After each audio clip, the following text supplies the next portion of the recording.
खाई गईला उठल लिया दूर दिल कन बलिया काट लेला बजिया रे हमर से ओनियन गलिया मारा जनी जोर देह बाटे कम जोर हमर फाटे लगी नस तोड़े तोड़ राजा तनी जाई ना बहरिया टूटता बदन पोरे पोरे राजा तनी जाई ना बहरिया तुर के कान वाली चुसले लव उठा लाली जब करीला माना सैया देवे लगारी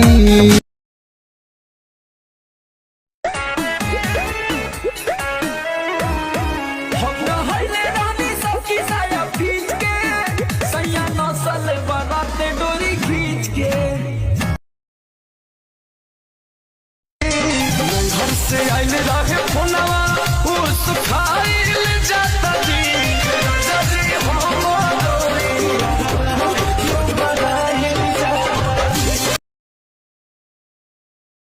मम्मी से तो कइले हो भेंट रे रानी आजा अब काहे कइलू लेट रानी नैहरे में पहिले होता छठ कहतिया माई करे के बरत बनी यही से जुगड़ देने रख दे के बाबे चार राजा जी हमार आजा नैहरे में खाई गईला उठल